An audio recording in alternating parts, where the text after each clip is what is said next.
Hey everyone, how's it going out there? Hope everyone's having a good day so far. Just gonna fire off this discussion about really what I'm seeing in the markets. Gonna talk a little bit more about some of the technicals, some of the other drivers that are going on. Of course, you can check this out on YouTube. You can check this out on Twitter and otherwise.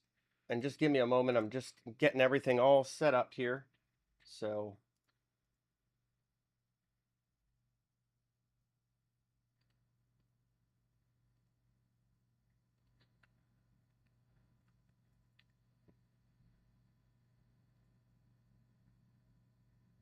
alrighty. So, this is a segment I'm going to call Back to the Futures with me, Markets and Mayhem. And we're going to talk about a couple of different markets here, the S&P, the NASDAQ, the Russell, oil, gold, bonds, and the dollar, and just gonna go through all these and talk about what I'm seeing and what I think we're setting up for as we navigate the week ahead. Of course, I hope everyone's having a good trading day so far. Give me a moment. I'm just popping this out there.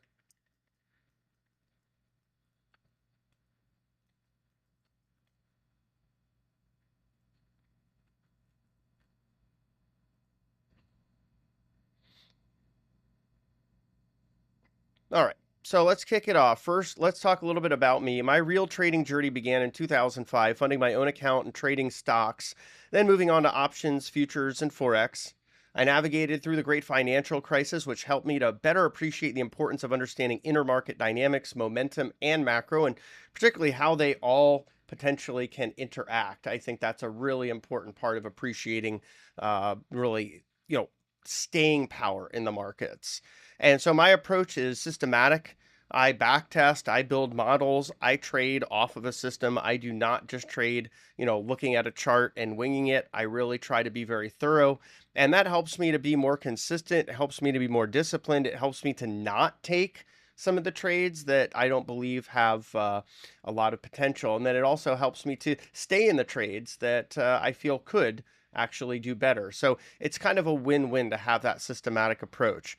And I began working in Bookmap, working with Bookmap in early 2022 because I really saw great value in the way their platform, including the heat map, icebergs, and stops work. I found this to be really a game changer for me and multiple time frames as well. So we'll talk a little bit more about that, but there'll be some cool information about how I use Bookmap, as well as some discounts that you can take advantage of if you're interested in checking it out. And then after I really learned Bookmap, I found there was one piece that I felt if I added into it could actually jumpstart my trading journey even more. And that piece was the idea of having options visualized right inside Bookmap as well, right? Because if I could see how options were moving the market, that could give me an edge.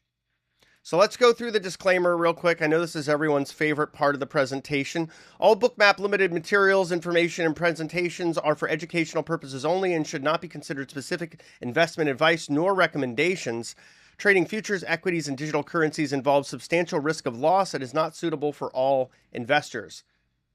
Past performance is not necessarily indicative of future results. So just wanted to put that all out there so you all know, so we're all on the same page. Now let's take a look at the NASDAQ McClellan oscillator here. I have that on screen. What am I looking at? I'm looking at breadth and momentum, and I'm seeing it not really show anything too impressive here. We're just near all-time highs, and yet you wouldn't really know it looking at this chart. You're really not seeing that thrust that I'd like to see. We really do want to see a broadening out to show that a market that's making all-time highs has staying power. So of yet, we're not seeing it. Doesn't mean it won't happen, but I would like to see it happen sooner than later because I think some risks are beginning to develop on the other side of this. Now let's talk about skew. Skew is a measure of looking at how well hedged the market is through the lens of put premium versus call premium on the S&P 500 index. Why does that matter? Because that's the biggest hedging vehicle that exists. And since the 1987 crash, skew has always tilted more towards puts than calls. as value at risk calculations have changed and become more rigorous. Now, why is this important to us as traders? Because when skew isn't as high, but positioning is pretty stretched, and we can see that in single stock options. We can see that in futures positioning. It tells us we're not in a particularly well hedged market. And this matters also as we get closer to starting March and that resuming of flows that help to bid up the market. If we don't have that much skew, then those flows can be somewhat subdued, right? So that means you don't have the same level of that passive implied bid kind of pushing things higher. So I think that's important to take into consideration as we're approaching the market today. We're not quite yet in that point where those flows are back, but as we get into the later part of this week, they will be. And this is going to be happening around the same time we get GDP and PCE and other data. Now, hedge funds are extremely leveraged on the growth side. That means the long and short side of their book are very, very extended in terms of their exposure. In fact, it's 290%, which is the highest it's ever been. Now, what does that mean? It means that some of the single stocks and macro products they're crowded into can see squeezes, particularly on days when their longs are being punished. Right? So we know hedge funds have been piling into some of these single stock shorts. Mara has been a good example of that, and the kind of squeezes it sees as a result have a lot to do with hedge funds covering as momentum traders buy in and kind of squeeze these hedge funds out. On the other side, it means they're very crowded into their long Mag 5 or Mag 7 trade. Right? So as you see, say, for example, a NASDAQ down day, you may have a bid in the Russell, or you may have a bid in biotech or non-profitable growth, because those are areas where the hedge funds tend to be pretty short. So you can have these days where there's these divergences that don't necessarily seem like they make a lot of sense on the surface. But when you dive in further, you can actually see that there is more substance to it, right? And that's why I like to look at this, because when you see hedge fund leverage this high, it is important. It does have an impact on price discovery dynamics, particularly in those more crowded trades. Now, let's take a look at the NASDAQ composite versus 10-year note futures. They typically enjoy a rather strong positive correlation. That is to say, the NASDAQ moves in the inverse of 10-year rates and with 10-year note prices. We do have a 7-year note auction coming up today just after 1 p.m., so that'll be really interesting to watch. But I think that this chart illustrates that there is some growing risk that interest rates could present to NASDAQ stocks here, and we do have some events this week that could move rates. Now, just as a bit of foreshadowing, this came out from Bloomberg recently that strong labor market basically the labor market not really showing any signs of slowing down. That's allowing the Fed to be more patient here. So we have both non-farm payrolls re-accelerating, and I know they've been revised lower, month after month, but they're still re-accelerating. Last reading was 353,000, and the last average hourly earnings gain month over month was 0.6%. Now, when you annualize that, that does create a pretty big kerfuffle for the Fed, because that would annualize to about 7.2%. Now, we'll have to see how our average hourly earnings manifest from here, but this has been one of the big reasons that prices and services have remained resilient and in many cases continue to rise, like in transportation and shelter and travel and leisure. And the Fed's preferred inflation gauge, PCE, we'll get that information later this week. It is expected to re-accelerate, and that again does create a bit of a concern, because that re-acceleration could give the Fed pause about the plans to try to hike and when those plans may happen, to cut, and when those plans may happen and how much they may cut. Hiking's on my mind because there's a lot of things we're seeing that actually could portend to a potential hike at some point if things change on the inflation front. You've got the market near all-time highs, as well as many housing prices. You've got crypto running. Not a lot of signs that are saying, hey, it's time to cut right away. And also, we've got financial conditions easier now than they were before the Fed first started hiking. So in many ways, you could say really the Fed's hikes haven't had a lot of influence on the market. Now let's look at tech stock valuations, rather extended here, coming off of their highs, but still, this is an area to concern ourselves with should interest rates go lower, right? All these intermarket dynamics, they do relate to each other, and rates on the long end going higher changes how we value stocks. So it is something to pay attention to, and I do have some charts we'll talk about with that specifically. But first, let's talk about what hedge funds are doing on the other side. They're dumping tech stocks, as folks like us, retail, are buying the same. That's not really what we want to see. I think that we are starting to see a larger exit from institutions in some of the more crowded trades. So it's something to be just a little bit weary of, because if we do have a move down, that's going to start to catch up and you could start to see a greater exit from those same popular stocks. Now, this is an alarming chart. I share it because it's something that has been talked about a lot, but now we're reaching a new extreme.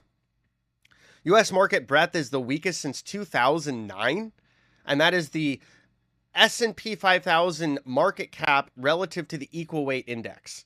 Okay, so what that's telling you is equal weight's just not performing the same way as market cap weight. And you can shake this up a number of different ways. You can look at the Mag 7 versus the equal weights or versus the market cap weight S&P. You can obviously use this ratio chart or others.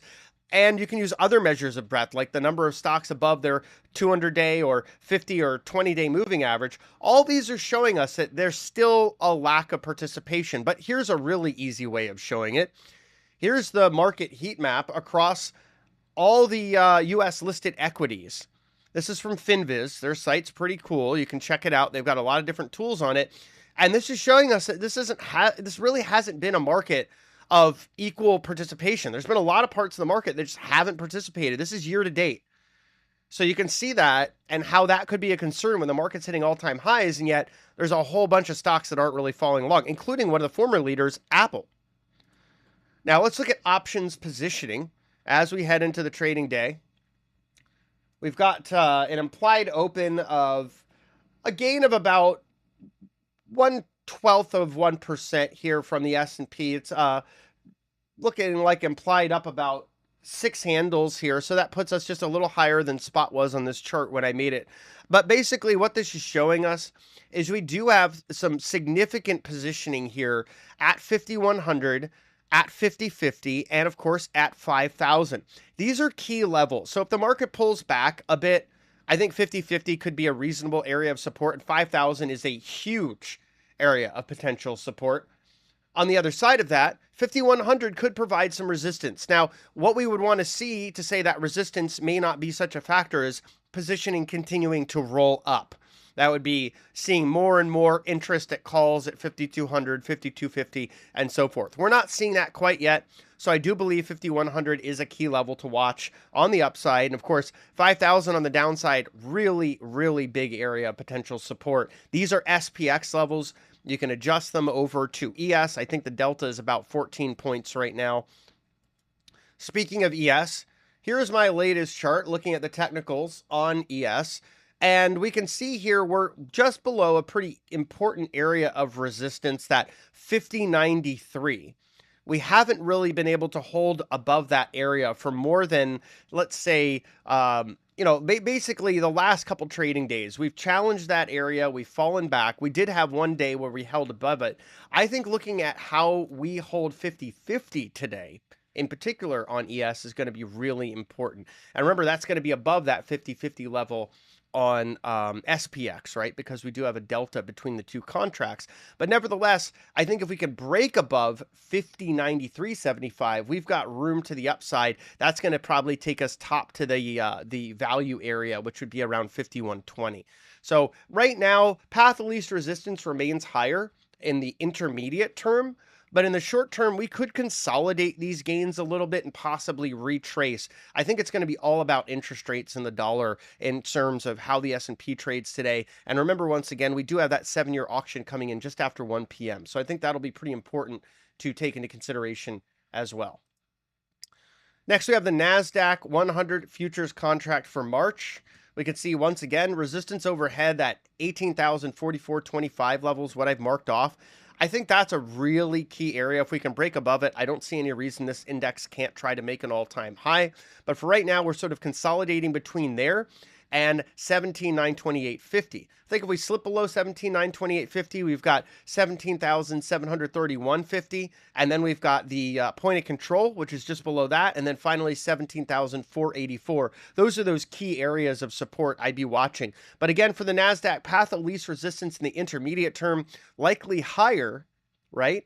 But as we're going into today, we are kind of in a market that's in more of a resting state. It's more going sideways over the last 3 days, and we need to break out of this range, up or down, to get a sense of direction.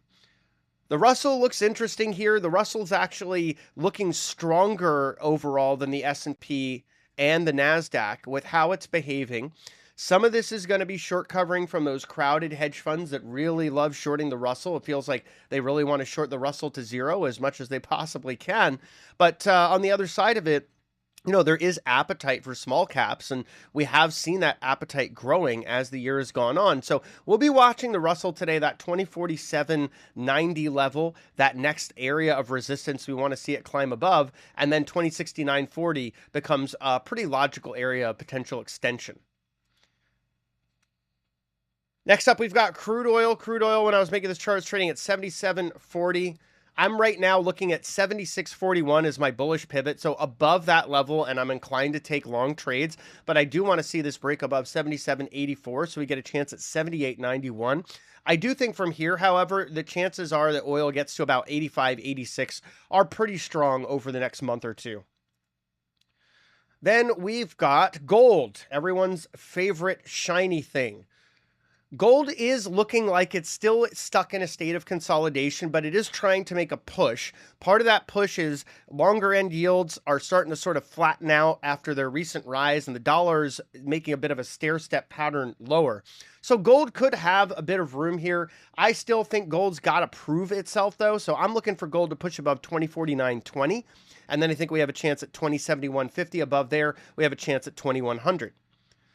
Next, we have the 2-year note futures, which look like they're ready to continue moving lower. If you recall last week, I showed this chart saying we're really looking for that 101.28 level to crack. It did. So I could see the 2-year note futures continuing to grind lower, meaning 2-year yields move higher. This is a repricing of the Fed and their resolve. The market still thinks they're going to cut more likely, more times, and more aggressively in terms of timing than they are. I think that it's most likely we get maybe 1 or 2 Fed cuts this year, at most 3, and they probably start in July. So this contract could have room lower on the basis of readjusting to the reality of the Fed versus what the market was initially pricing in, which was as much as 6 cuts earlier this year. Here we've got the 10-year note futures. This is basing. This one's looking a little bit more constructive. We might have seen the downside complete in this one. We're kind of basing around 109.16, and it's been something of an area where the market's found interest in buying. It's also going into a lower volume node. Every time we see that sort of look below, there's demand that comes back in. We get pulled back into this higher volume node. That's not a coincidence. The market's interested in transacting here, and as long as it is, this is a contract that's in that auction state of not really seeing excess in demand or supply, just consolidating, building up some potential energy for a bigger move later, and we'll have to see what that looks like. Maybe PCE or GDP this week will give us a little bit more of a clue. Then we finally have the US dollar index here, which you can see is making that stair-step pattern lower. 103.64 is going to be a pretty important level. I think if we break below that, we get 103.40, and then we get pulled into that big volume node below. So we're sort of in a decision zone right now. If we do get pulled into that big volume node below, you can see what happened last time. That was something that the market traded. We kind of got stuck there. Right? So it wouldn't be too surprising if we do get pulled lower into this volume node here, that the dollar sort of consolidates between 103 and 103.40 for a while. That would not be a terribly surprising outcome. So we're going to get right into Bookmap, but before we do, I'm just going to talk about some of my work that you can follow. Obviously, you can follow me on Twitter and on YouTube. My handle on both is Mayhem 4 Markets. That's Mayhem number 4 Markets. My short-term trading ideas, coaching, and tools can be found at Traderade.com. You can get 20% off of your first month or quarter with the code Mayhem20 at checkout. It's a limited time offer. And my new advanced SPX options visualizer is available on the Bookmap marketplace. You can check that out by visiting Traderade.com/SPX. SPX. Also, you can get up to 40% off of Bookmap, by visiting traderade.com/bookmap. That's traderade.com/bookmap. Scroll down to the specials and you can see those discounts. My long-term trading and investing ideas, research and consulting of the services are available at macrovisor.com. And set your calendars. I stream regularly, including for Bookmap, every Tuesday at 9 a.m. So be sure to join me here. And without further ado, we're going to dive right into Bookmap as we get ready for the market to open. So let me just take a moment to adjust my charts here. I've got a little bit of everything on screen. NASDAQ, Russell, gold, crude, of course, S&P, and then the treasury contracts for the 2s, the 10s, the 30s, and the euro and the yen. So we'll be covering all of that this morning and more. And I'm going to take a brief pause here. If anyone has any questions about anything that I've talked about, please feel free to ask at this time.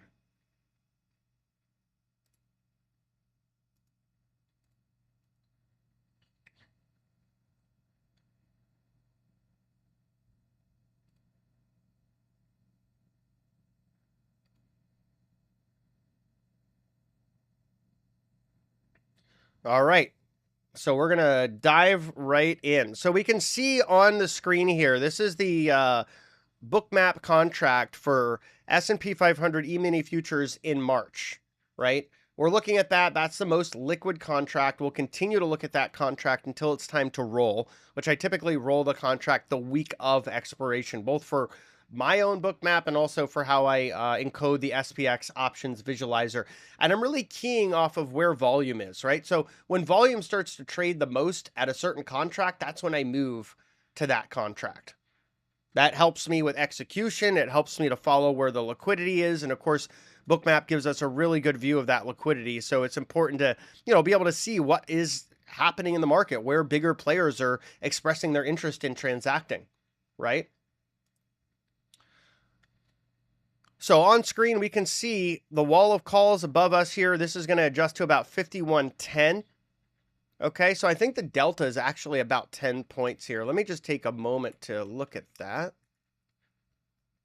Yeah, that rounded delta that I have calculated every night between ES and SPX is 10.5 points. All right, so for you all that are keeping track at home, the delta there is 10.5 points.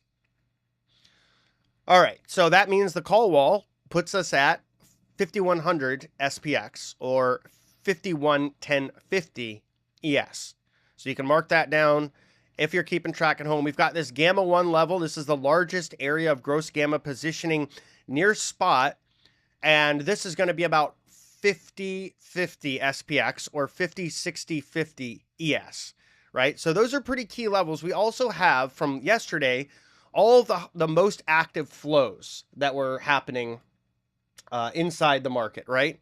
So these were the most active calls, the most active puts. We saw that the most active put contract actually was quite active. This was the first time in a while I've seen it be the most active contract at 103,000 versus the most active call at 74,000. So quite a contrast there.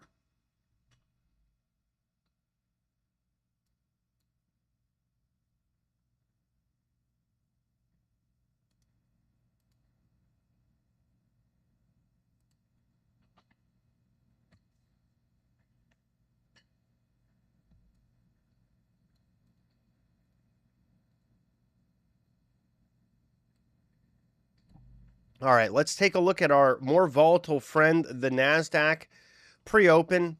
We do have a little bit of interest building above here, not as much below. So, you have some participants looking for higher price on their offers.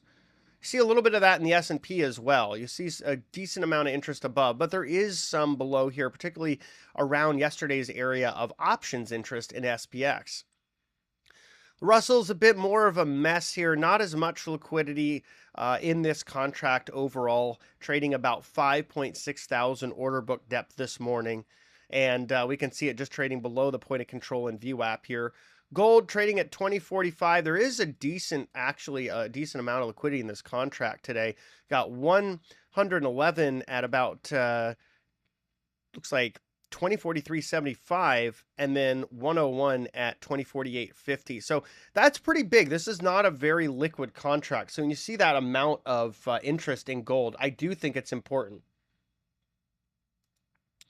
And we have crude oil here. Crude oil is trading above its point of control. And see how important that is today? Wow, look, I mentioned it. It just starts trading right at it and even testing below it. But seriously, you can see how important this level has been for the contract. As buyers pulled it up, it was continually tested and tested and tested. So far, it's held. Having mentioned it, maybe I cursed that. We'll see. Rates moving a little higher pre-market on the 2s and the 10s ahead of that 7-year auction. 30s seeing a somewhat similar look as well. And then as we look at the euro here, a bit of dollar strength this morning, just over the last 20 minutes or so, and a somewhat similar look in the yen, suggesting the same. So we'll go back to the S&P. We'll zoom in a little bit more here on the microstructure, just a little bit of a bid above VWAP and the point of control here into some of this resting liquidity above, as we're about 1 minute away from the opening bell. I'm sorry, 10 seconds away from the opening bell.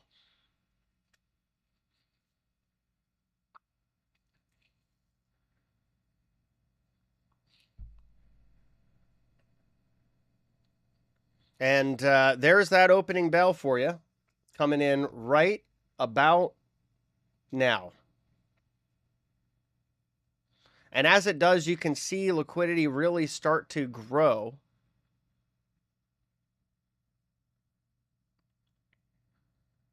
Once cash trading takes off.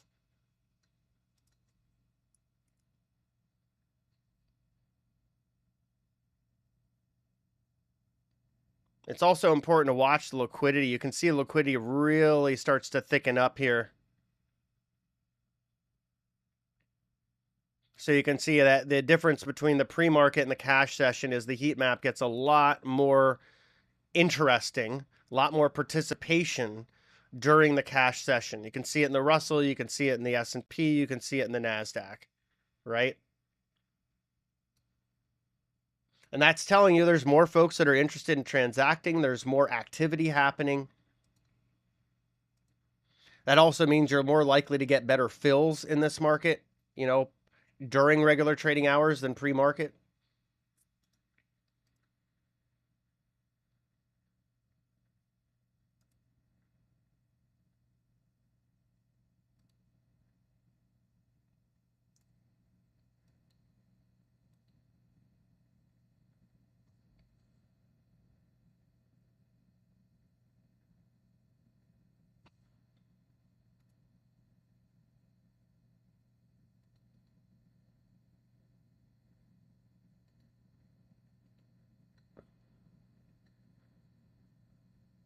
And seeing just a little bit of a pull here as we start off the cash trading session. We do see some interest growing below in S&P, plenty above as well, though.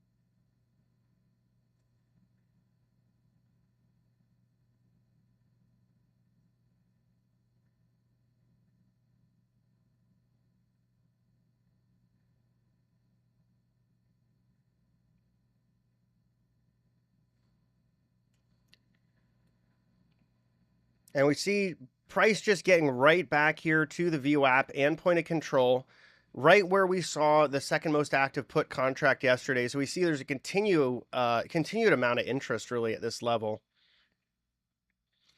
And within about 10 minutes or so, we'll start getting the updated flows from CBOE on the SPX options visualizer populating. Let's take a look at the NASDAQ. The NASDAQ's looking a bit nastier than the S&P here overall.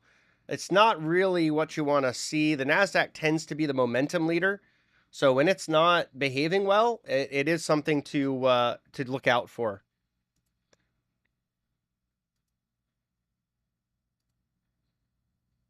And we see a big pop right there. A lot of volatility so far this morning. Decent amount of volume on that pop too. You can see that by the size of these circles here. That's one of the things that's kind of neat about Bookmap is you can see it right on screen, that price action demonstrating how much volume is involved with each move.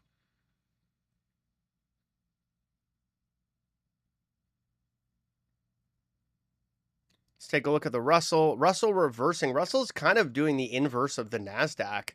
The NASDAQ was down, the Russell was popping, the NASDAQ's coming up, Russell's dropping. It's interesting to see that. It does kind of illustrate that idea that there's that dichotomy and some of that, changing and hedging patterns.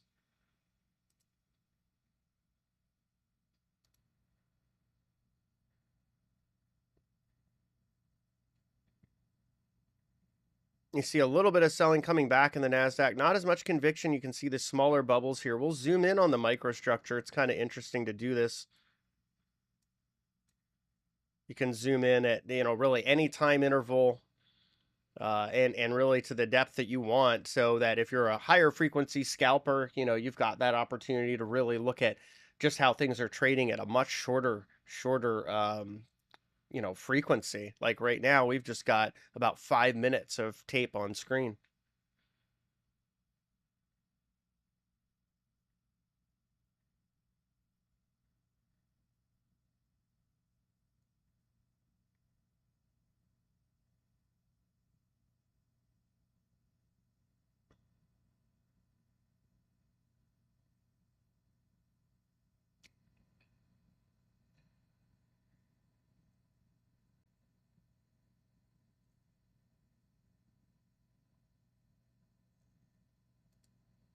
Hey, Steven, how's it going?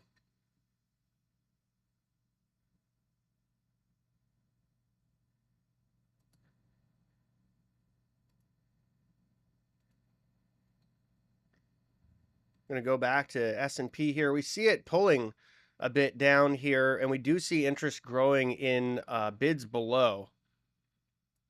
We also see cumulative volume delta falling into the red for the first time this trading session.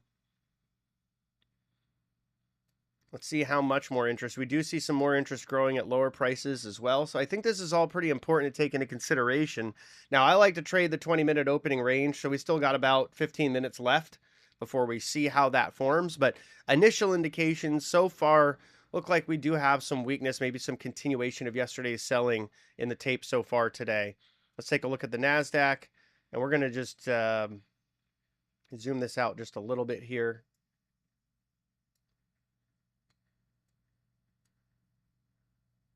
And we can see it's getting a pull, and there is some more volume building in that pull as the bubbles start to get a bit bigger. We'll take a look at this. Let's see if there's any interesting options activity that I should be aware of.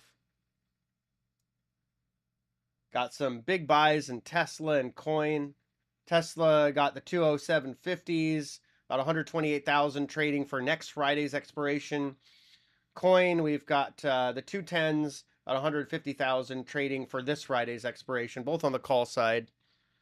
Nothing too unusual on the put side yet.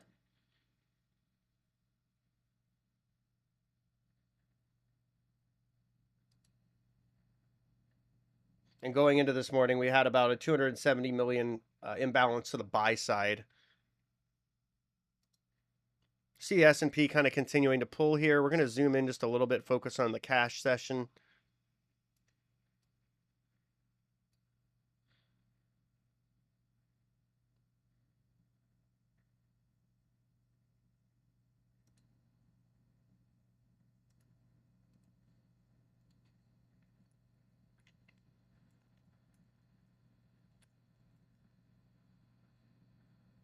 A little bit of a continuation of that pull. New lows being made in the cash session here on the S&P. NASDAQ not quite as weak yet, but it may follow. It is looking pretty volatile. Let's take a look at the Russell. Russell's also starting to pull here too. So much for doing the opposite of the others. Gold continues to just sort of steadily build here. Crude coming off its lows, now pushing above that point of control level we were watching earlier. And rates just sort of basing here after moving a bit higher, looking at the 10s now, looking at the 30s now. And let's take a look. Euro building a little bit of strength after falling earlier. We watch the euro because it's about 70% of the US dollar index. It's quite a liquid contract, so it's worth watching closely. Let's go back. S&P making new lows here, getting back down here to that 50.78, 50.77 area where there is a large resting bid. And we see those resting bids building below us more and more.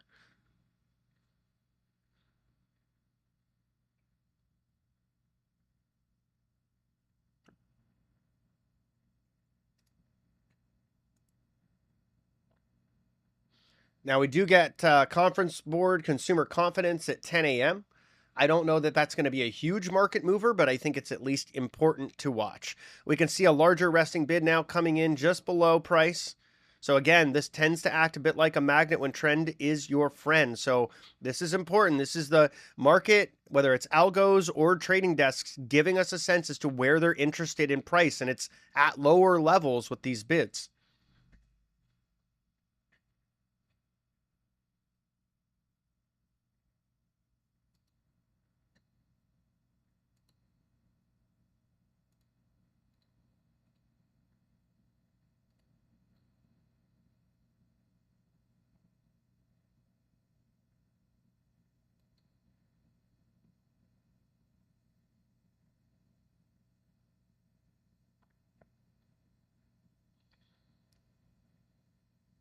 And we just saw that resting bid now disappear. Was that a bit of a spoof? Interesting to look at these when they come and they go. We'll see if that one comes back. It seemed to have been triggered when price started to come down to 50.7750. Let's take a look at the NASDAQ here. Now it's actually starting to follow the S&P, so we're going the other way around today. NASDAQ is being led by the S&P, and the NASDAQ is now making new post-cash session lows. We've got SPX cash trading at 50.66, NASDAQ cash trading at 17,929, both down less than 0.1% so far.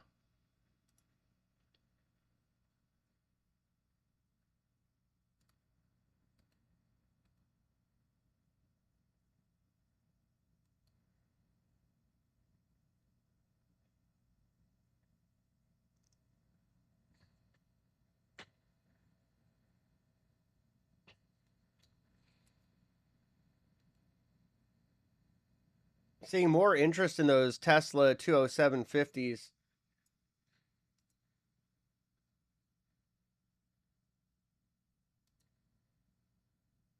Also, pretty decent sweep on SMCI 742.50 puts for next Friday with a trade value of 615,000 in premium. So someone either hedging out their SMCI or betting on lower prices, but that's a pretty big trade for that one. We also got some NVIDIA puts coming in, $200,000 paid for the 750s expiring this Friday.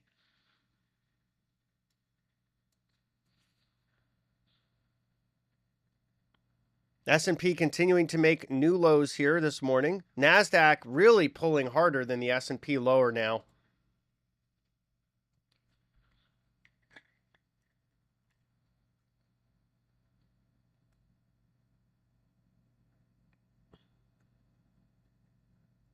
Now, this could just be a healthy pullback. You know, we've had quite a run, and there's no reason that stocks shouldn't get a little bit of a consolidation or maybe a correction in time or price or both.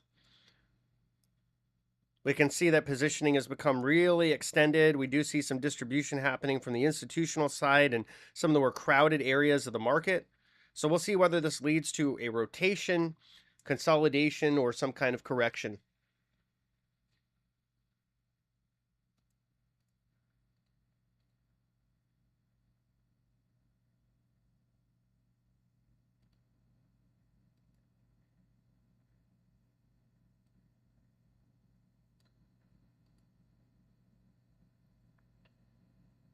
Let's take a look at the SPOOs here, or the S&P 500 E-mini futures. We can see VWAP getting drugged down just a little bit here. And we're just waiting for that options data to populate. so we can see where some of those initial flows are today. I'll keep this a little wider as we wait for that to populate. We can also see a large resting bid at ES 5050, 646 contracts on the bid. Interested in price just above that gamma flip level that our naive model has calculated.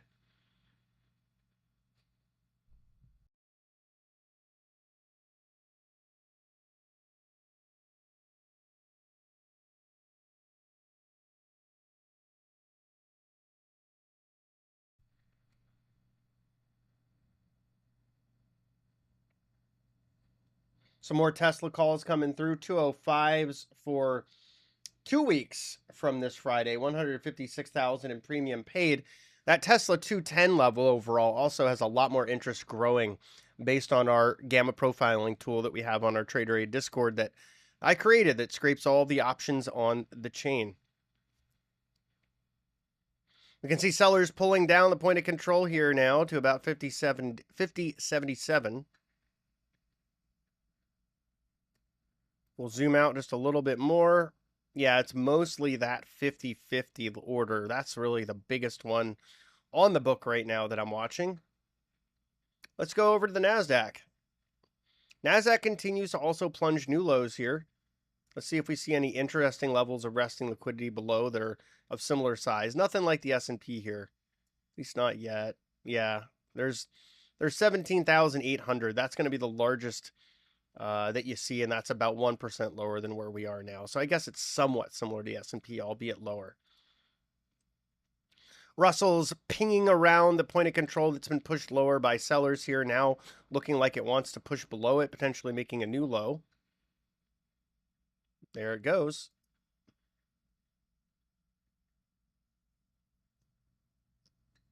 Let's take a look at crude here. Crude is building. Often is the case when crude runs higher, we see interest rates run higher too. Not so much yet, so we'll be watching that one. I like to watch the 10s with crude. Rates on the 10-year and crude oil tend to have a strong positive correlation. So that's one of those intermarket dynamics you can watch pretty closely. And then that tends to have an impact on the dollar as well. We do see the dollar coming in, making a move higher. It's the inverse of what we're seeing on screen with the euro, right? So the euro is going down. That means 70% of the US dollar index is going down, which suggests that in that same time period, the US dollar was moving higher. And we see somewhat similar with the yen, albeit not as extended.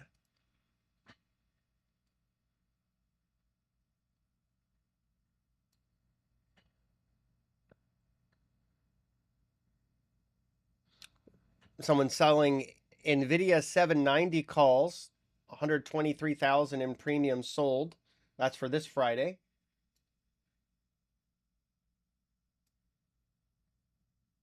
And some more Tesla call buying, 205 strike, 131,000 a premium paid for this Friday. A lot of interest in Tesla calls this morning. That's pretty much the majority of the unusual flow I'm seeing on the call side. And I will be building an options visualizer for single stocks. I'm going to start off with SPY, but then, QQQ, and then I'll look at Tesla, NVIDIA, and all the other single stocks that folks like trading as well. And we do see Tesla shares bid up 2.75% to 204.88 today. So certainly that call buying is helping to drive prices a bit higher.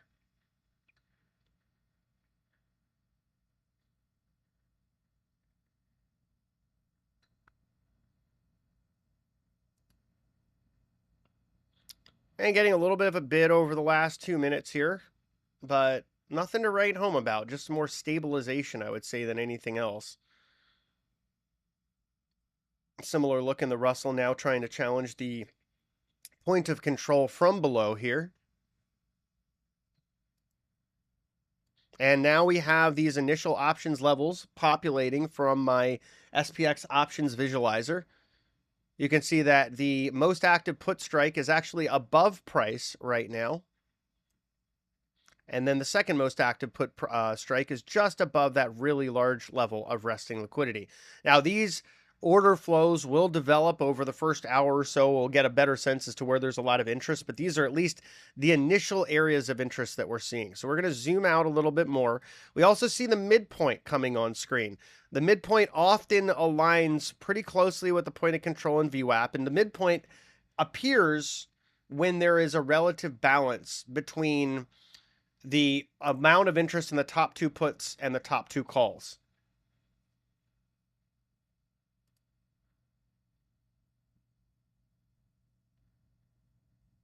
And now we see that most active put level lining up with the midpoint as well. So we'll just zoom in a little bit more. We do see interest in these higher prices.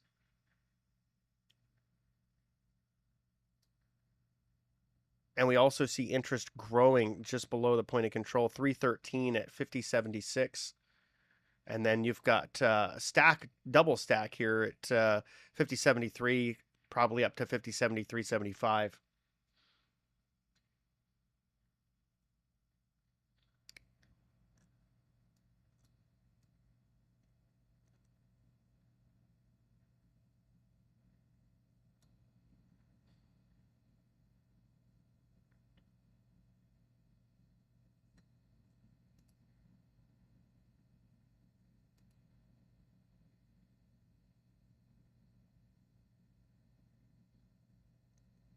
Earlier today, we learned the U.S. house price index for December was up 6.6% year over year versus 6.7% prior.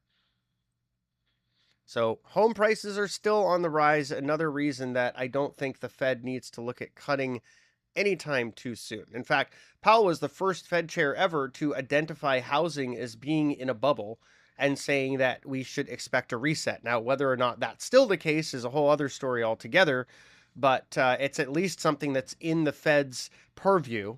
And we haven't seen that, prices have come down. Rates remain very high. That's keeping a lot of the existing supply locked up, which is ironically keeping prices high, right? If there's not supply and there's still demand, prices are staying elevated. And that's because, if you got into a mortgage at 2.5%, 3.5%, why would you want to get into your next one at 6.5%?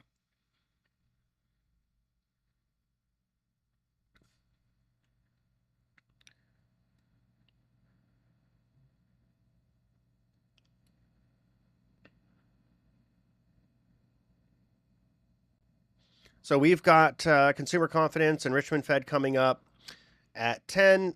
This is going to be interesting. We have the 20-minute opening range here having formed. Let's call the top of the range 5087, the bottom of the range 5074. Now we're trying to get a sense as to if we're going to pierce either side of that range and potentially get some kind of trend day here. Not a very big opening range, right? But still enough to be worth watching. And also, we have the government shutdown deadline coming up this Friday, for what that's worth. I don't think it's going to be a big deal. I don't think this government is going to shut down, but I think if it does, it would be minimally disruptive. I think a lot of the time, what a government shutdown actually is versus what people talk about are two totally different things, right? What it actually is a part of the government that's deemed non-essential shuts down temporarily. But what it's advertised as is like some kind of end of the world thing where, it's going to have all these bad consequences on the economy and the markets.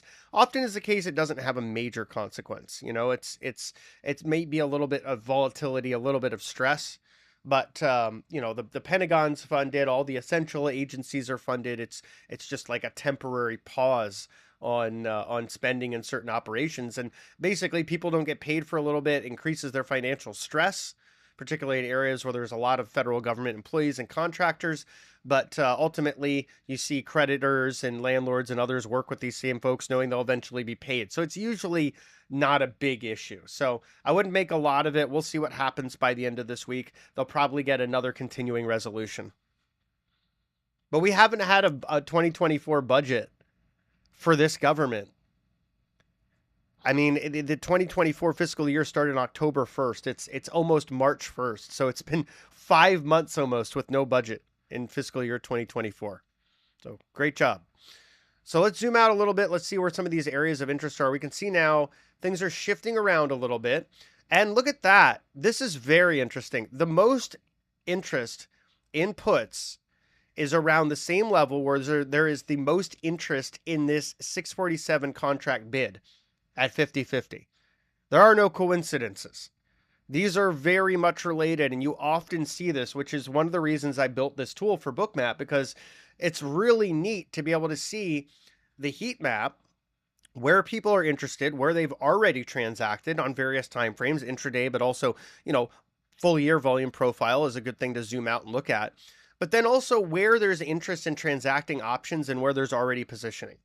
So we can see today, and now this is the second most active put, there's a lot of interest around ES 50/50, which is going to be SPX around 50/40/50.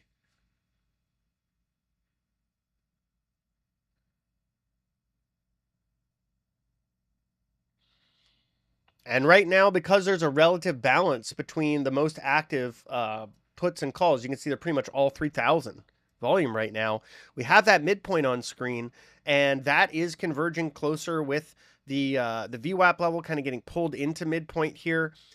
This midpoint is basically a magnet when the options flows are kind of balanced. And so I like to look at it as, if we see the market get extended above the midpoint, there's real buying happening outside of the options. There's share accumulation and futures accumulation.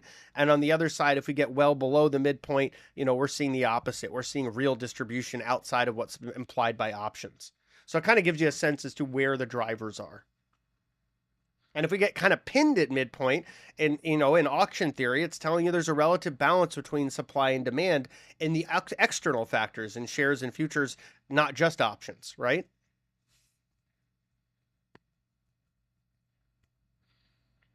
Let's take a look at the NASDAQ. NASDAQ making a bit of a push here on some decent volume, but still below VWAP here we can see on the white line, and still below the point of control. We'll zoom this out just a little bit more. So we can see that 20-minute opening range, which we're also, we're really nowhere near piercing either side of it. So we're just going to keep that on screen with both of these. Keep that last, 20 minutes or really from the open on till 9:50. See if we move either way. That would be my key trend indicator intraday for today.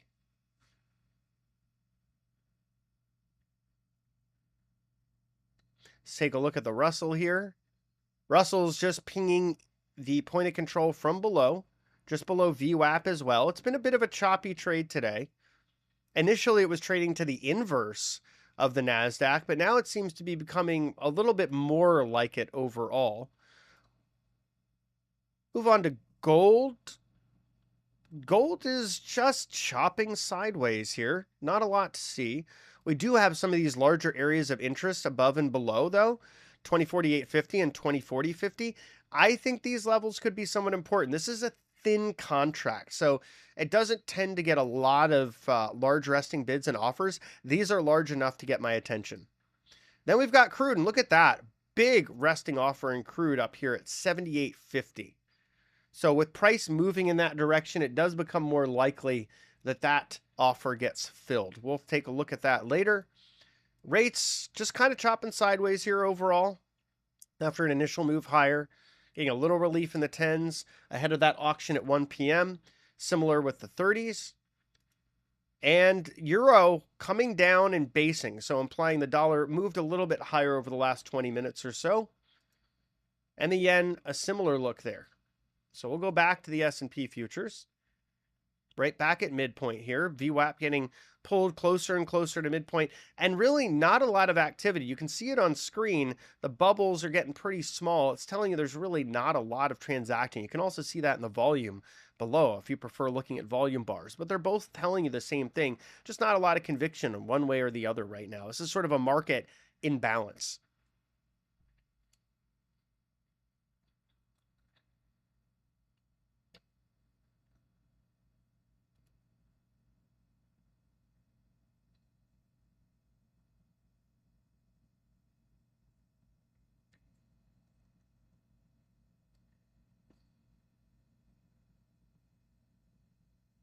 You got some Chinese equities having some interesting call flow.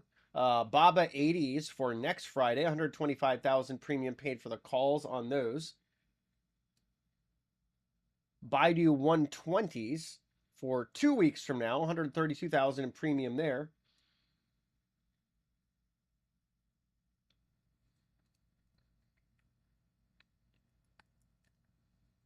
And SoundHound stock bid up 30% today with their partnership with NVIDIA driving some interest in this company. Those 7.5 calls got a lot of attention earlier today, 162,000 in premium paid for them just after the open.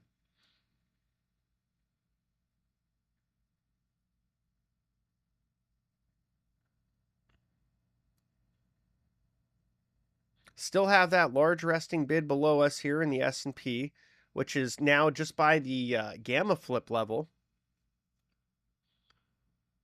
We actually have the put interest growing at even lower prices. Look at that. A lot of put interest at what would be, I believe, SPX 5000. So we'll keep an eye on that, but we're going to zoom back in for now. And I've got just about 2 minutes left on the stream for Bookmap. I hope everyone has enjoyed it.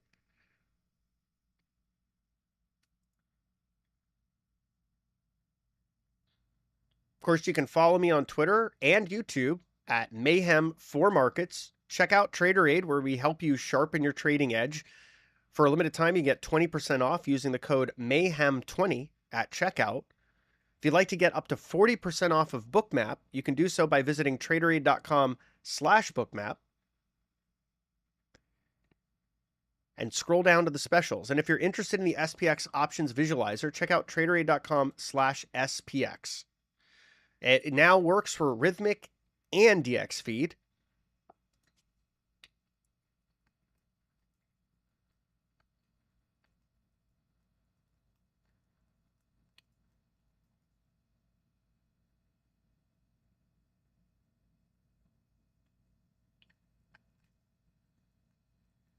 Got 10 seconds till we get consumer confidence from the conference board, so I'll hang out to cover that.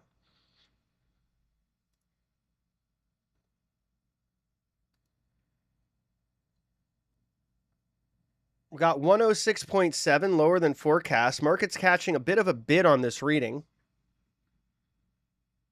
Forecast was for 115. S&P getting some decent excitement on that weaker than expected number. And one of the things you can see here, by the way, in S&P, look at how there's no liquidity here. You see how, like, before the event and as the event's playing out, there's almost none. And then as we go kind of past that event volatility catalyst, it'll start to come back. You can see it coming back now. This is why it's important to be careful trading events, because liquidity thins out and you may not get the kind of fills or price action you expect. So that initial pop kind of being worked off here, that initial pop not really happening on much volume either. We're still within that initial 20-minute opening range as well. We really haven't pierced either side. So we're going to be just watching how this thing trades for now. I'm not necessarily going to be taking any intraday positions because we haven't pierced the opening range to the upside or the downside. And this event volatility catalyst, CB consumer confidence, really hasn't provided the impetus, at least yet. We will see. We do have some resting liquidity above us. If we're able to get to that, that will show us there's an opening range to pierce higher, just like we have some below us. So there is interest in either side of the opening range that could give us a better idea as to what kind of trend day today is going to take shape into. As we wrap up the Bookmap stream here, we can also see there's call interest just about at 5110. That's the SPX most aggressively bid call. And then the hot put is moved up here. This would be 50-60 on ES, so about 50-50 on SPX. So we'll be paying attention to all these levels today. We'll see how the market trades, but so far, no real compelling, interesting intraday trades based on what we're seeing. So I hope this has been useful to everyone. Really appreciate you all tuning in, and we will catch up soon.